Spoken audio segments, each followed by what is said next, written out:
We have a simple text formula that joins these two things together. But when I enter the formula, my number does not see the number formatting. Normally, we'd use the text function to solve this problem. But in this video, we want to see that using the fixed function is much easier.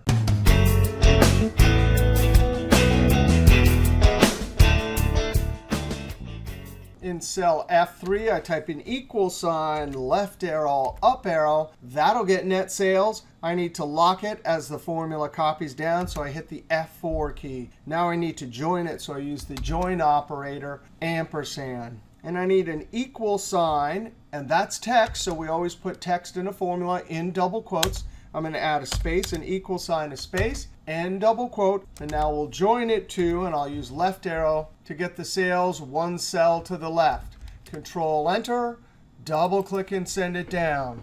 Now the problem with this formula is that formulas, and in particular cell references, cannot see the number formatting that's applied. So if we want a particular number formatting on a number that comes from a cell, we have to do it inside the formula. Now, one way to do this is with the text function. We say, hey, that cell, and then we have to know custom number formatting. Now, the text function is awesome, and there's a link at the end that has much more about text formulas. But the thing is, if all we want is a comma, then we use the fixed function. The number, well, there it is. And guess what? The default for decimal is 2, and the default for no commas is comma. So all we do is wrap fixed around it. Control Enter. Already looking beautiful. Double click and send it down. That is amazing. Now here's your bonus tip. If you don't want to use the text function to add currency number formatting to your formula, then use $.